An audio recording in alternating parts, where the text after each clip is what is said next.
Good morning, everybody, and welcome to Penn Vicarage. Lovely to see you this morning, and thank you for joining us, as always, for our Bible talk for today as we continue our adventure through the Psalms. And we're working our way through book 3 of the Psalms at the moment, remembering that there are 5 books of Psalms within the 150, and we're in sort of towards the end of book 3 of the Psalms. And today is Psalm 87. If you're reading these and you think, I've heard these before somewhere, I'll tell you where I've heard them at the end. But here we are, Psalm 87. On the holy mount stands the city he founded. The Lord loves the gates of Zion more than all the dwellings of Jacob. Glorious things are spoken of you, O city of God.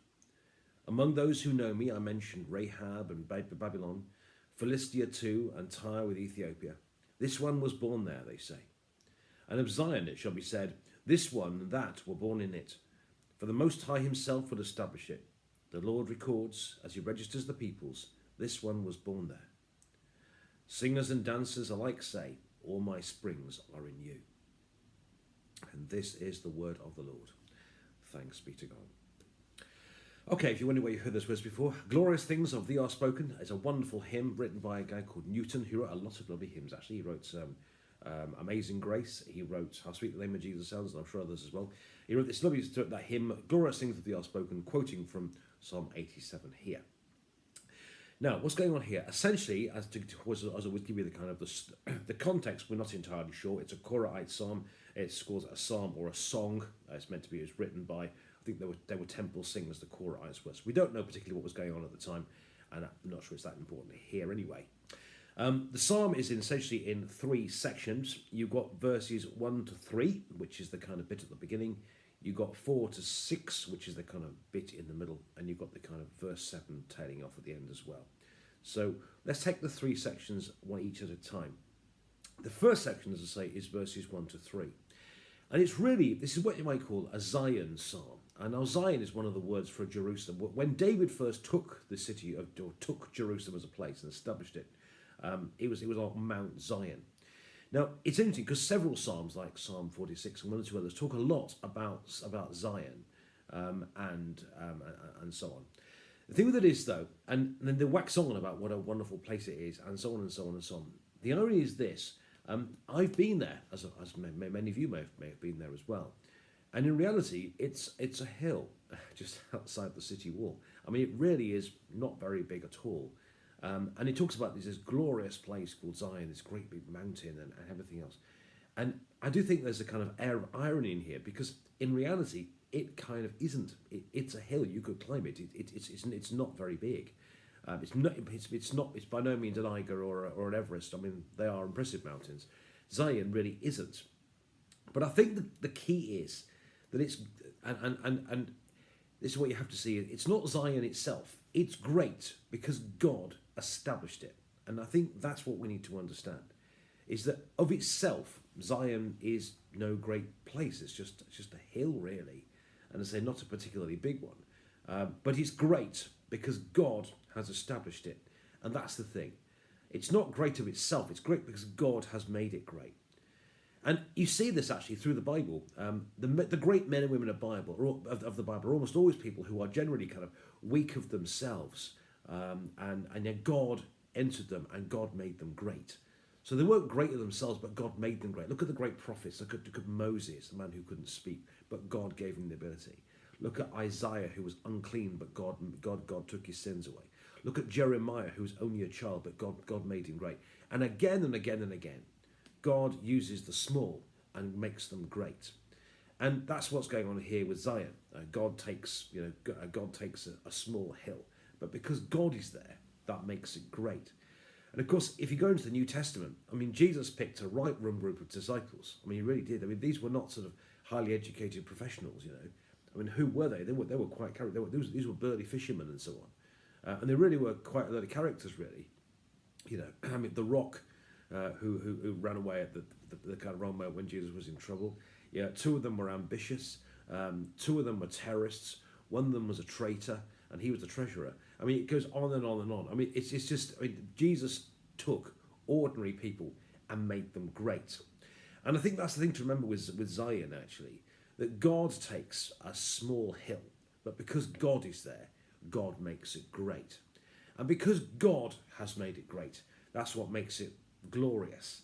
And that's why glorious things as thee are spoken, O Zion, city of our God. So I think you've got the message already. God takes an ordinary hill and makes it great because God's there.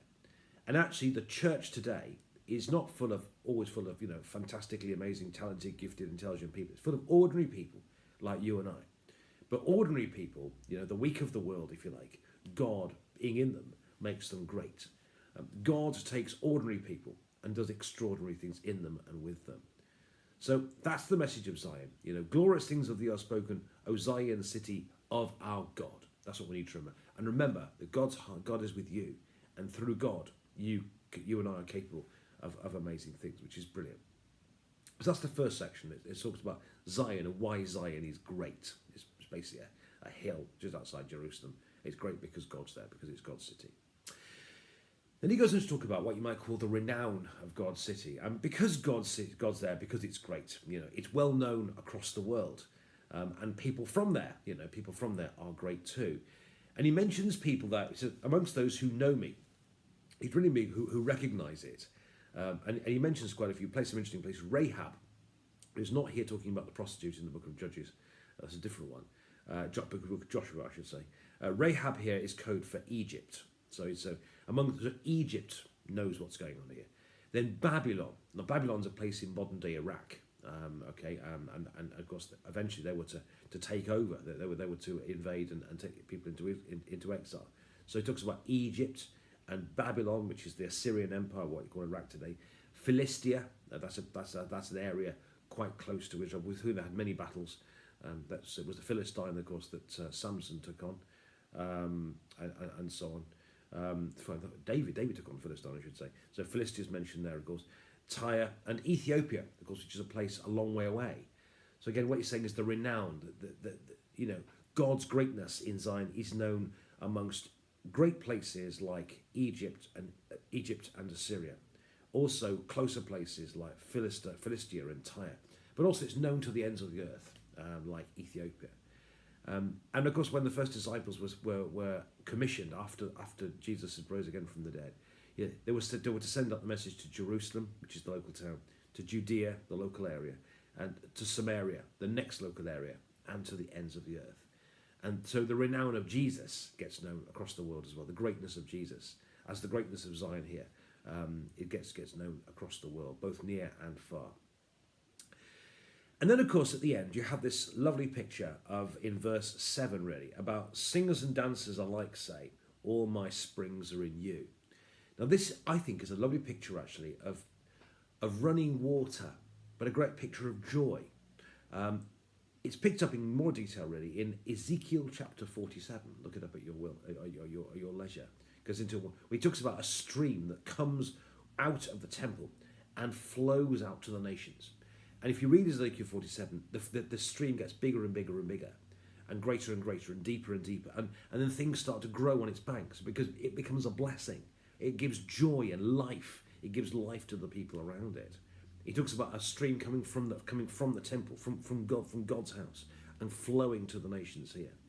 And this is a lovely picture here about singers and dancers. You've got a picture of joy. People that bring joy saying, all my springs are in you. So from Zion, from God's presence, comes great joy. And that's true these days as well. We as a church should be a blessing to the local community around us. We should be God's people. And actually the joy that we have in being in Jesus should be a blessing to the people around us. And actually we should Christian faith brings joy to our lives. And it brings joy to other people around us. So a lovely picture here of singers and dancers alike saying, all my springs are in you. So, lovely picture there. So, essentially, you've got three things I want to bring out from this morning's Psalm 87, this little but beautiful psalm. Firstly, about it being a small hill, really, but it being great because God is in it, okay? And likewise today, God takes ordinary people like you and I, and God makes them into great people with the Holy Spirit in us. So, Zion is great because God's in there, and actually we can be great because God is in us. Secondly, the renown, if you like, of God's greatness gets known across the world, both to great people, to countries around, to the local area, but also to the ends of the earth as well. Hence the city, hence the countries mentioned here in verse 4. But also at the end to remind ourselves that this is a lovely picture of joy, and that singing and dancing comes with being in God, and springs of water flow out of our faith because God is with us. Friends, I hope you enjoyed that. God bless you.